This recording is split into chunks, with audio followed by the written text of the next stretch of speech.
Þetta voru óvenjulega leikur af Grindavík og Keflavík við regna að vera sammála því.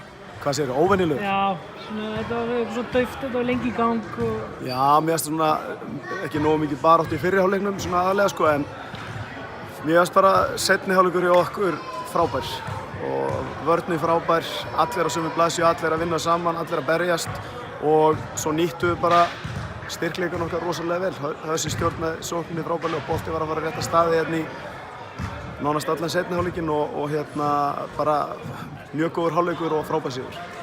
Þetta vera eftir 2 tapleiki í röð Þrjá tapleiki. 3 tapleiki í röð að ná loksins sigri, getur létta aðeins á leikmönnum. Já, auðvitað, það alltaf leiðilegt úrst að bíða. Við erum að fara í 9 daga frí af því að færður leikurinn hjá okkur við stjörnuna og það er hundleiðilegt að vera með 4 tapleiki í röð og hérna þurfa að bíða í 9 daga eftir að fá að spila, en hérna þetta bara, ef við mætum ekki tilbúnir í leikina þá töpum við, það bara þannig og svo eins og þetta hefur verið undanfarið þá ekki nóg að spila vel stóran hluta leiksins, það þarf að spila vel nánast allan tíman og spila sína bestu mínútur síðan hérna í restina af leikina.